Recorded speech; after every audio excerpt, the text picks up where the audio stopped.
Today.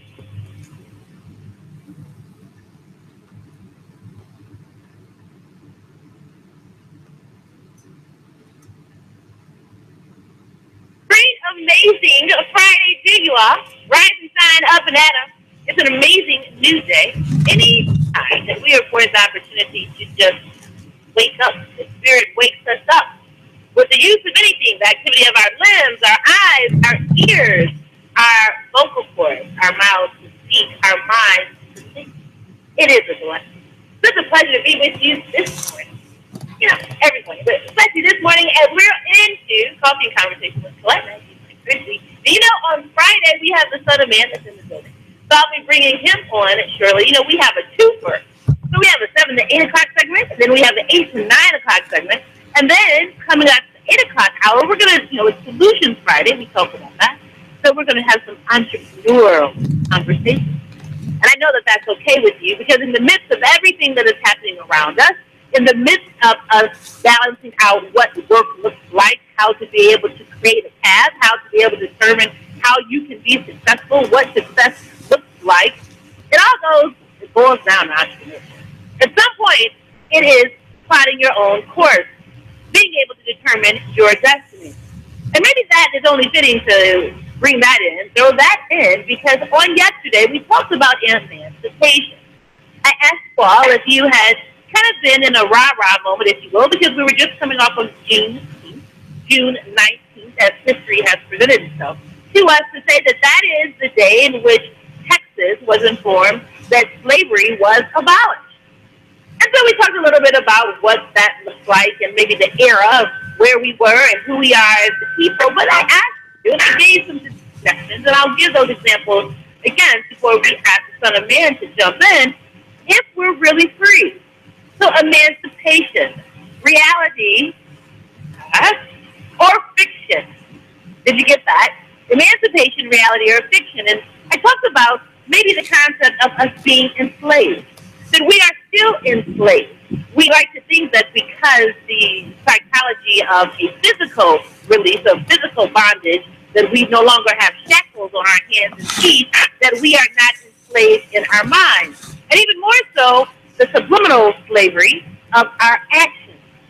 So we get up to go to a job every day in which we're told what to do, and society tells us that we're validated by that job. We're validated by the title that the job gives us. We're validated by the amount of money that the job gives us. And we always talk about that if you balance out probably the hours that you put into an actual job and the gas pay, it might boil down to minimum wage if you're lucky. We talked about the understanding of this fight for minimum wage, that if individuals are asking for a $15 an hour pay scale, a pay rate, then where are we if that money, those monies aren't afforded, because we're talking about being able to take care of a household, being able to take care of children, being able to take care of rent, education, and the like. But are we enslaved because those of us that are working class, as one caller, Brother Tyrone actually, gave us an overview of the class system. And that the truth is we are a class. There's the working class, and there's the upper tier, and the upper tier works for the hierarchy, if you will. And that's American system. That's capitalism at its finest. And so the truth is, were we ever meant to be free? And then we had some great callers listening in because we talked about the government perspective of how that looks. I asked us. We talked about the return on investment. I told you all, every conversation I'm going to work in this whole arena example because I want us to be clear about what this looks like. And when I mentioned it yesterday, the return on investment of taking taxpayers' dollars, they were voted towards education, and then they were taken away. You can't even say that they were earmarked. They were stolen, like robbery stick-ups. They were stolen to then be given towards the stadium bill. And then we talked about the pressures. We talked about the lawsuits, the pending lawsuits, the efforts of the lawsuits that were presented by Robert Davis and Deetta Wilcoxon about the citizens not even having a vote for the use of these funds for the stadium. And then I advised you all that the judge threw that out, said that there wasn't enough evidence, and then you saw other articles that talked about the energy coming back from the NBA saying that they wouldn't support this type of move if those funds weren't available? What it would look like, the devastation of Detroit, if that deal didn't come through. And so I believe that that was a play on all of us, on the intellect of us all, to buy into the psychology that that's going to make us better. Having these stadiums down here make us better.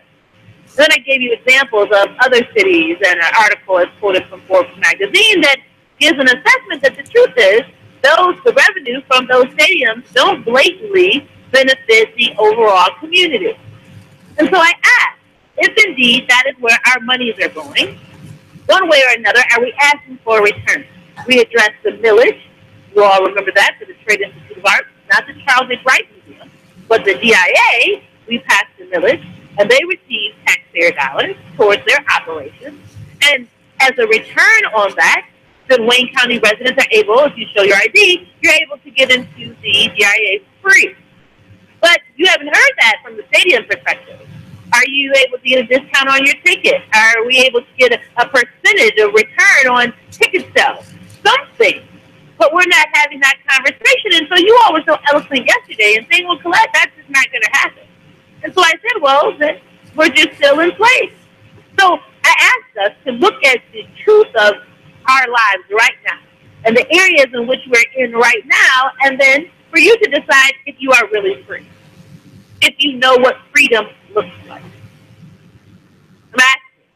So we're going to think about that today because I want us to continue the conversation. And as always, we know that the Son of Man is going to have a perspective for us. And as we always share on this show, there's more than one way to have a conversation. But our ultimate goal is respect. And we're going to walk away educated, enlightened, and empowered. When our time is up in this conversation, that is who we are going to be today. And so we welcome you to call in. If you all don't know, call in number, let me get 313-803-02, 313-803-51, and however you got you hear is what I hear. Or Comcast or Roku, streaming live, however you got here, because we know that you know this conversation is important on this station, in this format, on these airwaves. So, Son of Man, great morning to you. I know we had the pleasure of always saying good morning before we come on the air. Good morning. Good morning. And you are well this morning. And I hope you are well and at peace.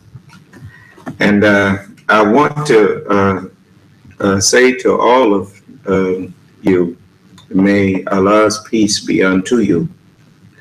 When you talk about the word freedom, most of us never take. This is really what you said.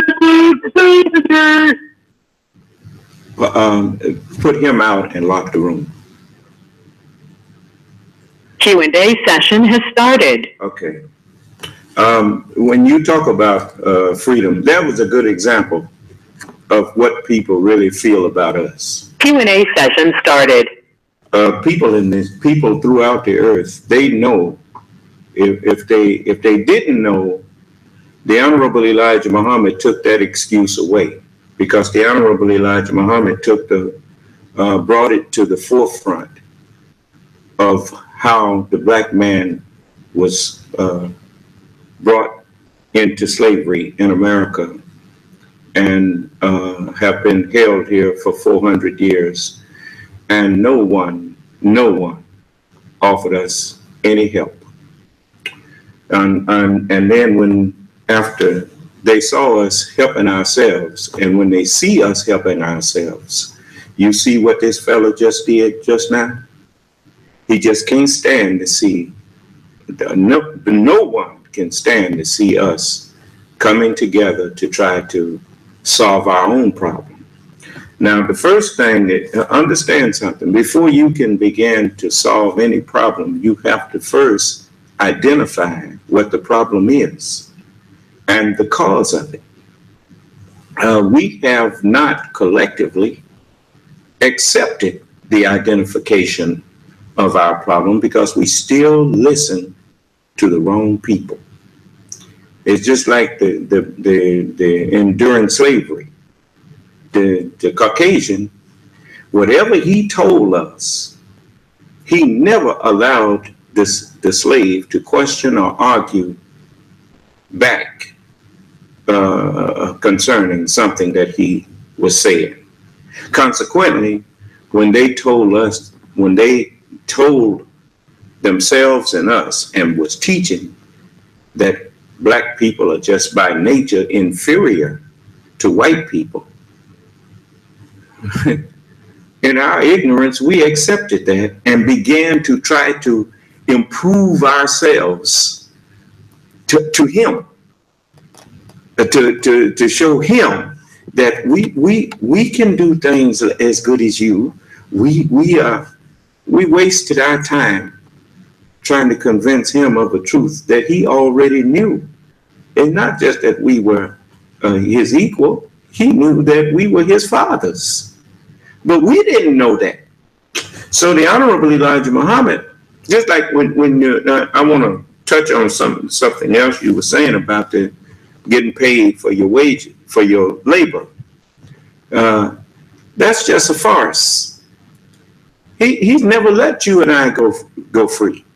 Because if you ask you go back and look at some of Ronald Reagan's speeches.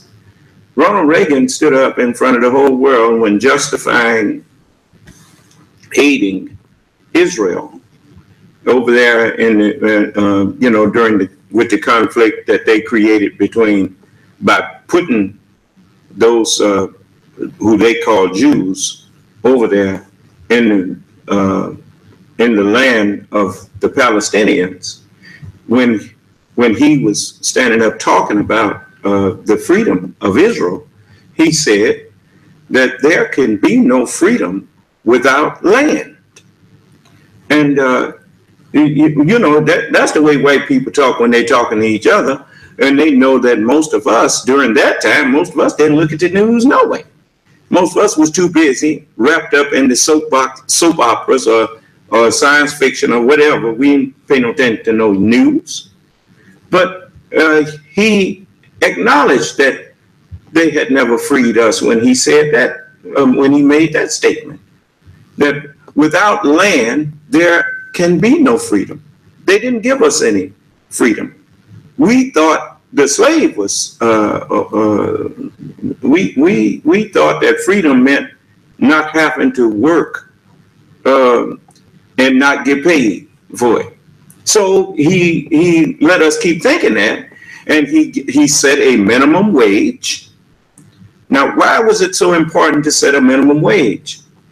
That is so that you can you can accomplish two things. You can appear to care about people. And I understand something. I'm not saying that all of the presidents, I'm not saying that President Obama understood this. I'm not saying that he was part of that game, because I don't believe he was. What I'm saying is the reason that a minimum wage was established, it wasn't because of so much caring for the people. It was established for a deeper reason. And that reason was because all of your markets, all of your institutions that what they call the marketplace. The marketplace is owned generally by a few people that form themselves into a corporate entity. And by them forming themselves into a corporate entity, then they could enslave the whole population of this country, but especially the black man.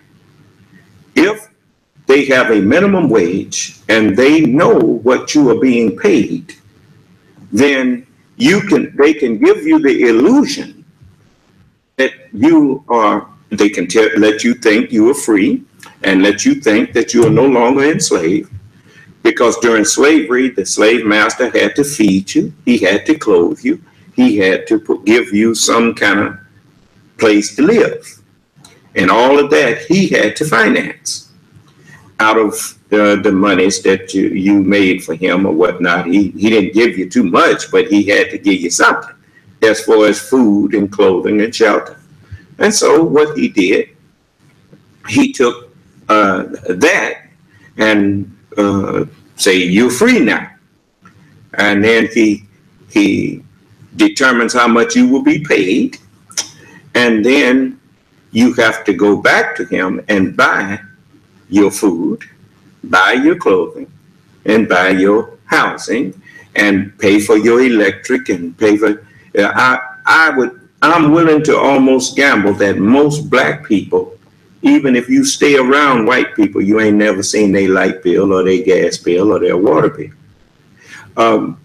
and you don't know what the difference is in what they paying and what you paying. But the point that I'm trying to get at is that if he knows how much you are making, then now he knows what to charge in order to make sure that by the time you finish paying for what you need, you have very little left to do anything else with. So, but you have the illusion that you are free. You have the illusion that you are making it on your own, when in actuality he knows how much you make and he have you working from check to check. Now, that's something that that's some land. If we had land, we could grow our own food, and we wouldn't have to go and buy everything from him. We could produce our own clothing needs eventually with land. We could do all of these things for ourselves. And so he's careful not to get in a conversation with us. Whenever he conversates with a so-called Negro, he always conversates with one that he educated. And the ones that he educated, you'll never hear them asking for land, because they would much rather, it's not their fault that he's made them ignorant. That's why I got on the brother. I think you call him 6'4" or 10'4". He came in here and just said a lot of things. And for instance, he said there was religion before Islam. And I was, this is erroneous. But people, he learned to share information from white people. White people, when they share information, they lie to us. And consequently, they don't want you to stop them and question them about the information that they are sharing with you, unless it's a controlled question and answer thing. But as far as getting out and telling you something, he has trained us that if it's in one of his books, then that's enough. That's enough proof. It's in one of his books. And whether it's true or not makes no difference. On that point. And 6'4", and I'm extending an invitation to you and everyone. If you all recall the conversation last week, we did offer that platform for this morning as well. So if indeed you wanted to call in to continue the conversation, I believe it went something along the lines of either the statement was believing that you thought that there wasn't religion, or that you alluded to them as not being religion. Whatever it is, if indeed you want to continue that conversation in the vein of this one, we can do that. So I just want to say that, because that's how you have a conversation. If you say something and it is not agreed with and it needs clarified, we do that. That's how we become better. So I wanted to make sure I put that out there this morning in the conversation. And please, Son of Man, continue. Yes, that's exactly what I'm saying. You notice if I'm teaching and someone has a question or whatnot, I stop. I'm not trying to cram nothing down your throat. If I say how the moon got out there, I can show you why I said it and where I got it from. It's not a thing that I'm going to try to force feed you. That's what slave masters did to us. They told us a lot of things. They told us that just we black because we the children of Ham, and Noah cursed one of his sons, and he cursed him black. So so in other words, our color is a curse. And we never challenged that. There's a lot of people walking around here telling me, well, I never believed that. If you didn't believe it, it was because the Honorable Elijah Muhammad came and told us the truth. Nobody else had ever challenged Christianity and the teachings that white people have been putting on us before the Honorable Elijah Muhammad. Even Marcus Garvey, the man loved us, but he didn't refer to us as black people. He referred to us as Negroes, by the name that we were given by the slave master. And even then, many of us right now, we still show our lack of being awake by calling ourselves African Americans and all of these names that white people steal at the root of, or some so-called Negro that was educated by white people. And that this is our problem. Most of us don't really want freedom. We don't want independence. We want to share in what white people have, even though we know that what they have, they got by murder and rape and lying and stealing and just they got it crooked. White people hear me talking. What are you gonna say? He didn't murder the people and take this country. He murdered them and took it. And he enslaved us and made us build it up for him. Yes. So I'm not interested in sharing in this that he got by blood. I want my own country. At the same time, I can help him. Okay. Because I'm the savior for all human beings. Right. But I ain't gonna hear him coming in here giving me no lecture. He got no lecture to give me. Right. The scripture says the Son of Man did not come to be ministered unto. Okay. And that's what I was telling the young man. He was suggesting that there is no God. I can hear. Many people don't hear what's really being said. If you say that the Holy Scriptures is not valid, what you are really saying is that there is no God. You know what, Son of Man? Let me get to the line, because the lines are lit. Okay. So maybe one of them is 6'4", but whoever it is, we can have the conversation. So let's do that. Okay. See you. Are you there? Good morning. You still have me. Good morning. Okay. Good morning. We have a caller as well. Great morning to you. Can you hear me? Yes, we can hear you. Yes. I found out in my course of life that once people having a conversation and you're talking and you're trying to get an idea out, no idea is yes or no. Always is attributes to it. So I should give you the courtesy to get your idea out before I ask questions. Because if I ask questions, that's the old trick to deviate you off of your idea. So I told this to agree with the Son of Man, and he talks for hours at length. And when people go to talking, he asks people questions that to deviate them from their idea. That's the old trick. I'm 76 years old. I'm older than him. So I disagree. And I heard him talk about economics. Wait a minute. Give an example. Wait a minute. Give an example of what you just said that you heard me do.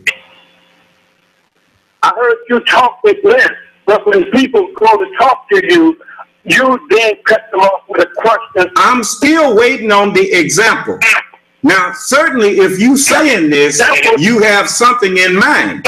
And trying to get an idea out, you do the old trick of asking a question. That's an old trick. No, that's not a trick to ask a person a question about what that person just said. In the midst of them trying to get an idea out, but ideas go in. Well, what if the idea that you putting out is false?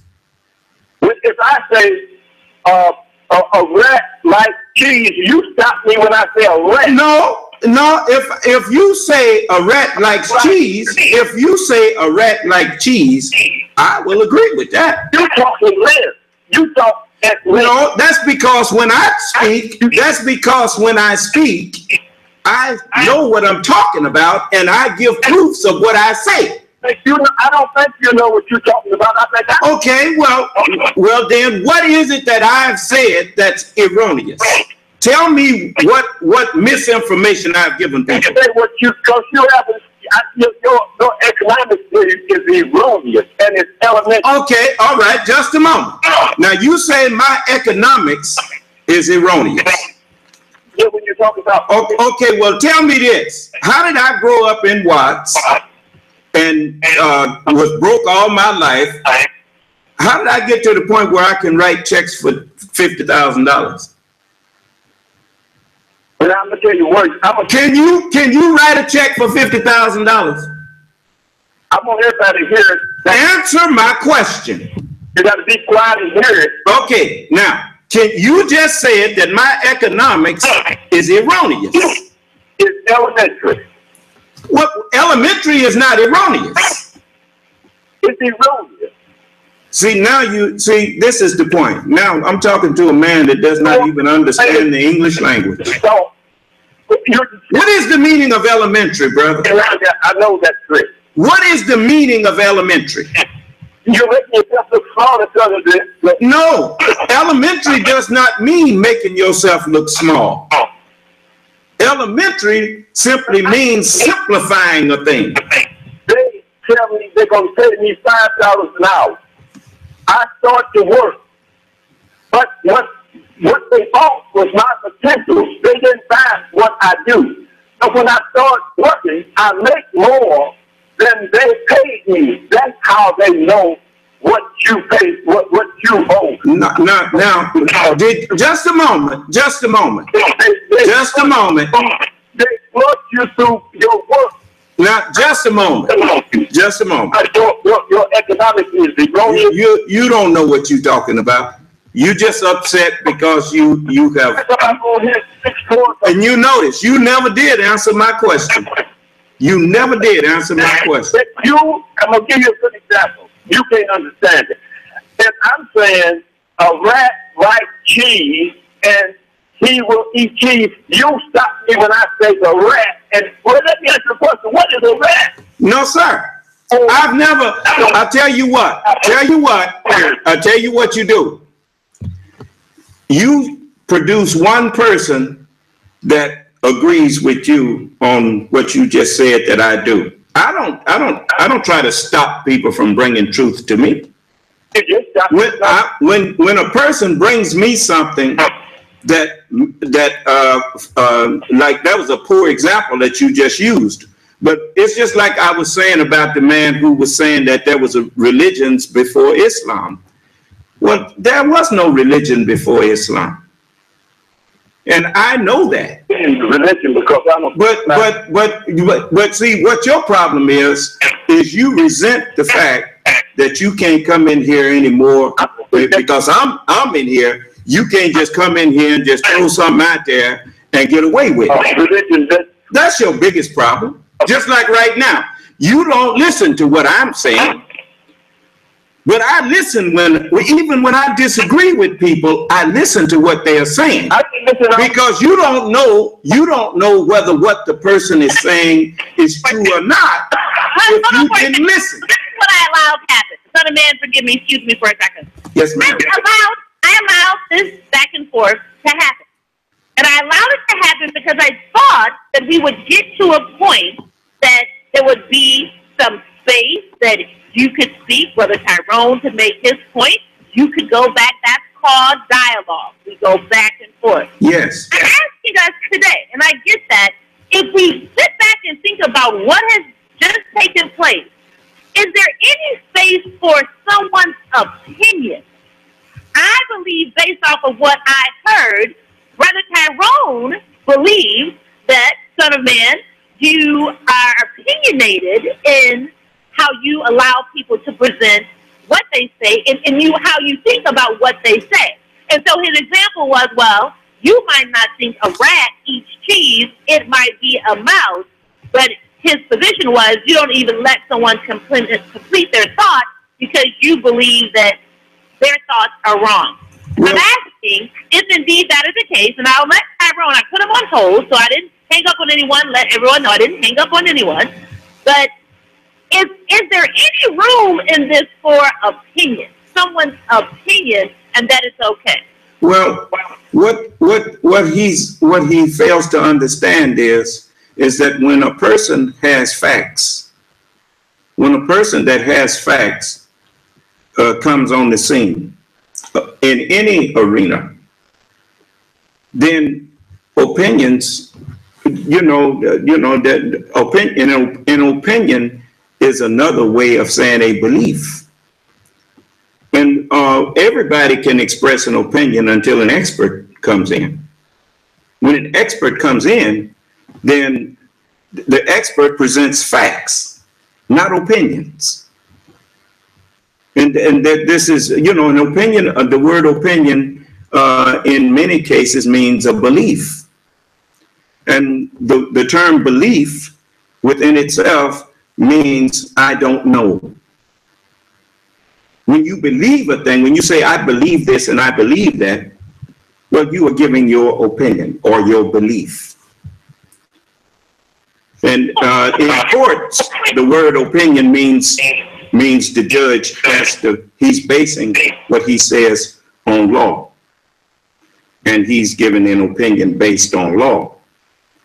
And that's not a belief, that is fact in courts. It depends on what arena you are in as to what language begins to mean. Right. But in this kind of forum that we're in right now, if he wants to discuss religion with me, then he's giving me a belief, because I can prove that he's not an expert by asking him questions from the scriptures that I know he can't answer. And let me just say, and to his point, and I can get him back on the line, I know you're still there, Brother Tyrone, that he did say that he doesn't want to expound, that he doesn't want to discuss religion. That is not what he is here to do. And I'm going to ask you this, and I'm putting it out here. Son of Man, do you think that sometimes, and who we are, and like you, and I'm going to say this, and what we believe is what it is, but that it turns people off. So is it important to you that it could turn people off from really listening, not just hearing, what it is that you are presenting because of the way that you present it? When it comes to correcting people, the time to correct an error is when you see it. I learned that from, you don't see wrong and let the person continue to go wrong if you claim to love them or can't claim to care for them. Most people that have been educated in America get angry when you correct them. That is just, that's par for this course in this country. The average person in this country, if they believe something, they don't know the difference in a belief and a fact. And they will, just like you can tell them, stop eating pig. It's not good for you. I've been eating this all my life. My mama ate it, my dad ate it, and it ain't bothered me. Even after you show them in the book that it's wrong. But anyway, it is not in my nature to go along with what I know is a lie.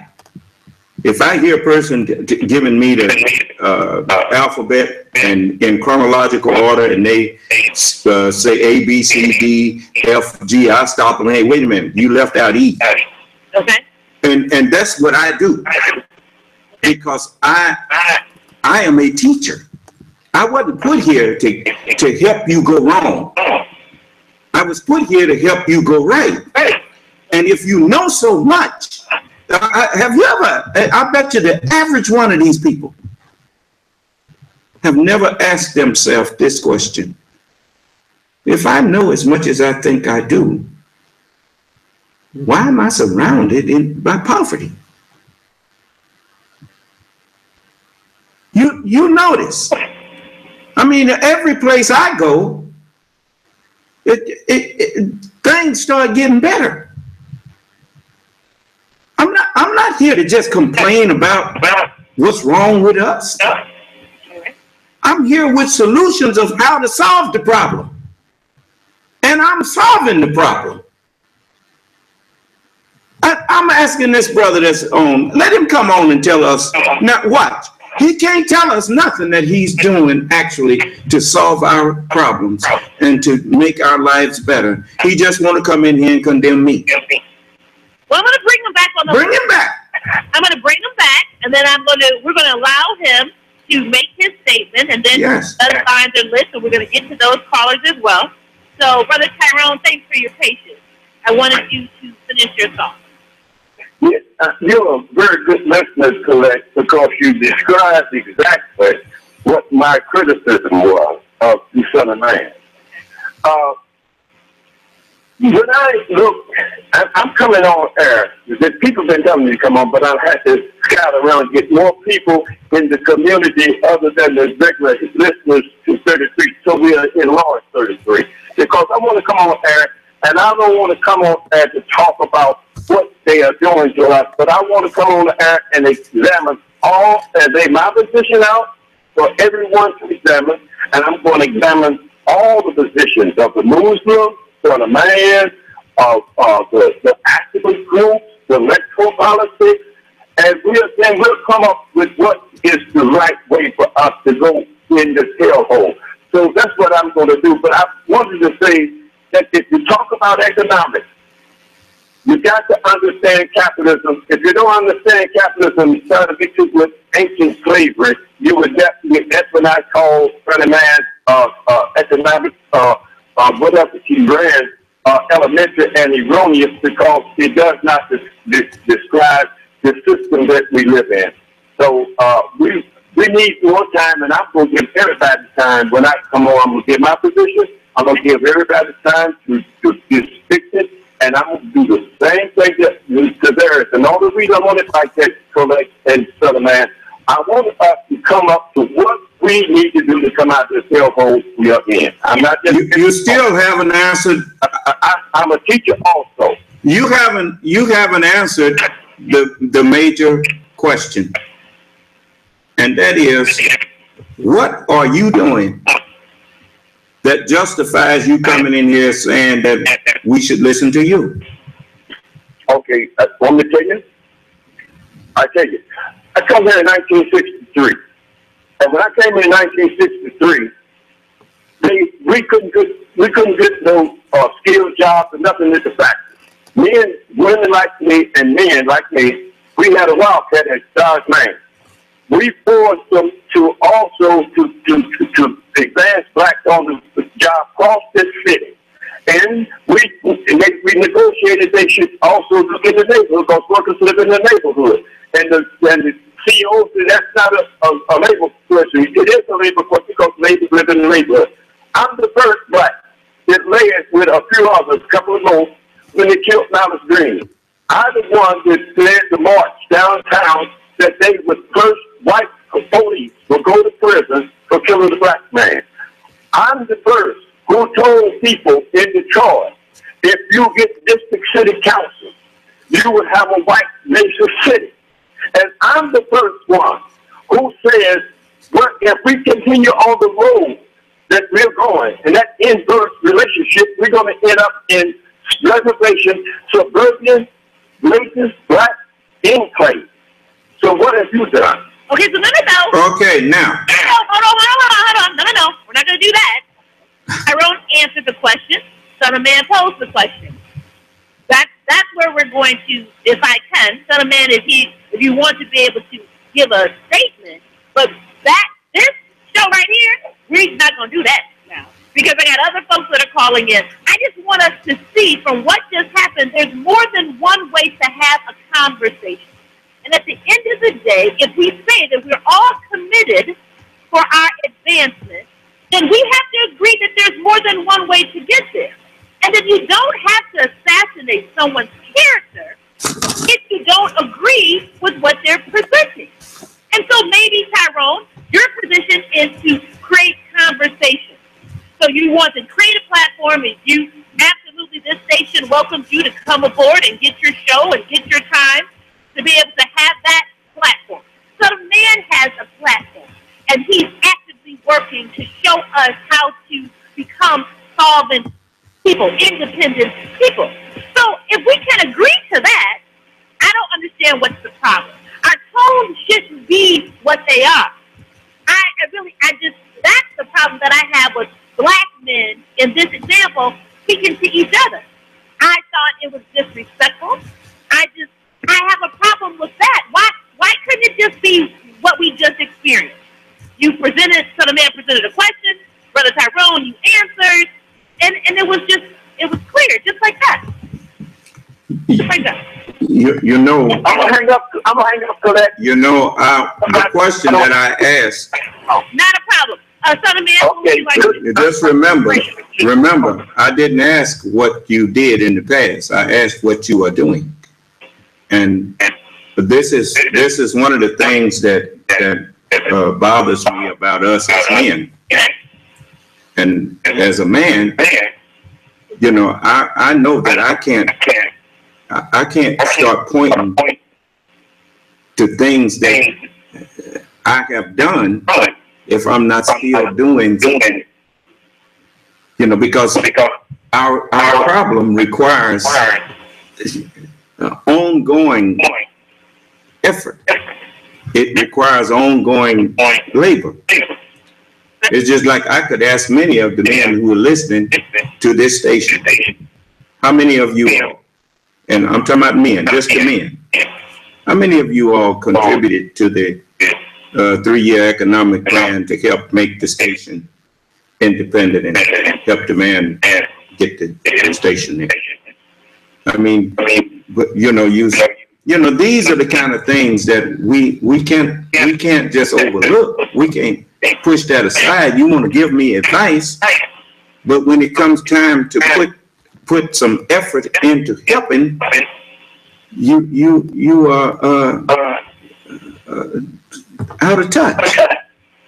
Can't find you. Stay there for a second, and we got the other lines split and callers. We're going to get to you. So, and I know, and this is my statement, it is not enough to have a conversation. So maybe his conversation is that. But I feel like I'm making a difference because I am just sharing what my experiences are. And if someone can learn from my experiences, then it might be enough for him. So are you saying that that's not enough? I'm saying that when you start looking at our condition and just start pointing to marching for jobs and doing this kind of thing, I mean, look where has that really, what have we really achieved from that? Just temporary, like putting a pacifier in a baby's mouth. It may stop the baby from crying, but soon the baby gonna be crying again because and his stomach gonna be all distended and everything else from sucking in air and gas, and it's gonna actually cause the baby more problems. And it sends the wrong message to our children. Our children don't need to see their fathers out marching and begging white people. Our children need to see their fathers building and making plans, and then coming out when people start looking at us like we looked at white people. When I was growing up, we used to always be saying, I wonder what they're going to do over there. Because we see them over there working and building something, and we didn't know what they was doing. And they were men. We looked at them And some of us have to wonder, you know, why our fathers ain't doing stuff like that.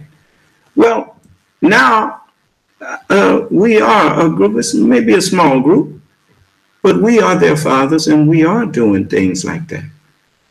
Well, I'm not here to beg white people to give me nothing.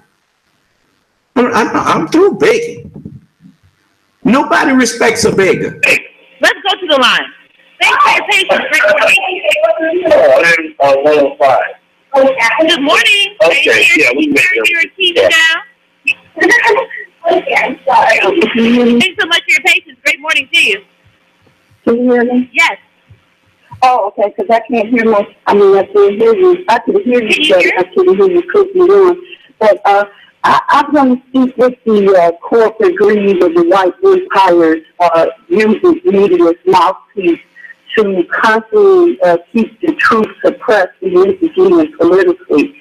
They both, I believe, are in place to keep people more conformed and conditioned and, you know, keep us blindly to the truth and the fact and the power that we already have within us.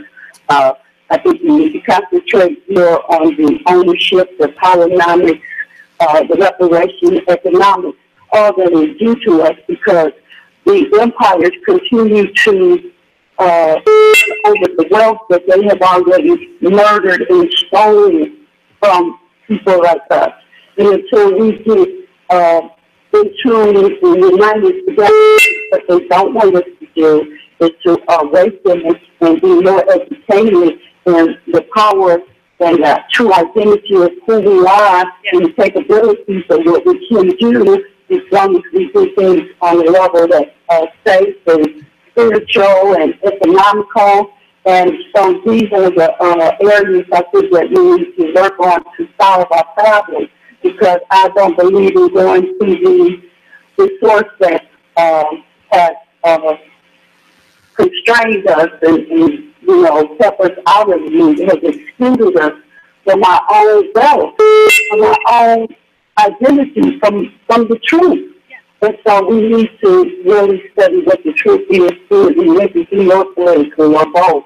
But until we know the powernomics and ownership and reparation and economics, until we get that down pat and work together to execute those areas, we'll never have money to put where our mouths are. We will never have the power to execute anything. Absolutely. I appreciate your call, and I agree. I agree. Thank you so much. So, man, did you have a comment? You actually... Well, I agree with some of what Sister said, too. I just know that it's not enough to know that we should have this and should have that. It's one thing to know what you need. It's another thing to know how to go about getting it. For instance, reparations. You know, a divided people who are not independent and building for themselves. Nations do not pay reparations to individuals. They pay reparations to nations.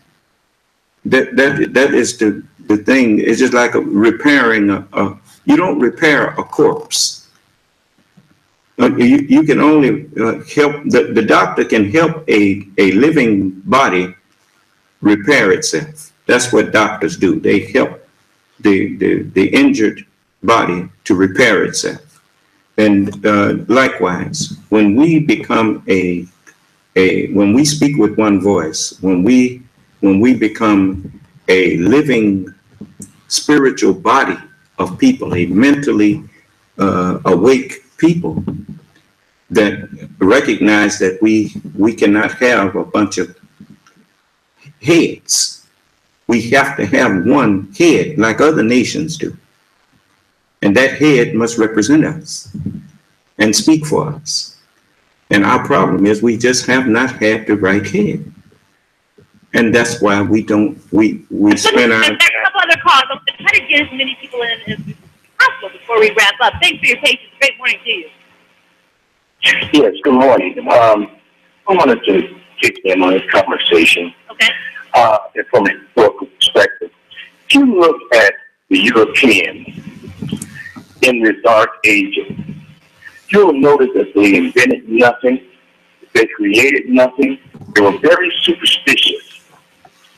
And this lasted for hundreds of years. Then if you look at the Arabs, the same world when they had their religion, that's when they were burning people at the stake and all that crazy stuff. And then when you look at the Arabs and other cultures, you will notice that when they were hyper-religious, when they had messiahs and things of that nature among them, that they created little or nothing. Religion, when it's overdone, it has the tendency of calling people outside of themselves and pointing them to something other than themselves, which no creation exists. And that's what we have here in our communities across this country. And I'm not just pulling stuff out of my rear end and just slapping it on the table. I've done research and I've written about it extensively. Okay. Religion, especially the type that has messiahs attached to it, and causes you to leave yourself and go to another and look to another, as opposed to looking to the inward as a collective, always stifles the creativity of the people. Always. There is no exception. So my criticism of it is not a personal. My criticism has nothing to do with, who he was born as, who he thinks he is. It's beautiful when you're connected. I believe you're connected to God in such a way that, you're the man. Unfortunately, that is not the case in reality. In reality, I think it was Tyrone that says, matter of fact, he said, individual achievement is not collective achievement. And that's true, to an extent, because you're just hitting and missing. When you think of the Asians, and I'll let this be my last point, when you think of the Asians, you think of a collective of people who are great in mathematics and science. When you think of the Caucasian, you think of somebody who explores stuff. He may have his negative things that you think about also, but even that's a collective. When you think about us, you think about religious, jumping up and down in churches, flipping around, waiting on some man to come out the sky. That's what you think about. And we create nothing. We're going to have to examine the institution of spirituality / religion among us, and like the economic piece and the other pieces, the political piece, throw it out. It does not work. Okay. It's a simple matter. I tell you what. Man, I'm going to give you a chance, please, to chime in. And everyone, like you all know. I tell you what. I would like Dr. Fleming and... Caller, I see you. Son of Man, I'm going to let you speak to the caller's point and then give a wrap-up. But I want to say something. The gentleman just made the point of what we think of. And I would caution us to think about where we get that imagery from. So who has told us that the Asian people are the best in math and science? Who has told us that, and based on then we say we believe that the Caucasian man is the explorer and the like?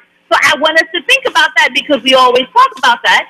So where do we get our images from? But Son of Man, please make a comment, and then, of course, you can give us a wrap-up. Well, I want Dr. Fleming and 6'4" to come into my forum, and we will have a in-depth conversation because, the one thing that what he was saying was actually erroneous when applied to what I'm sharing with you.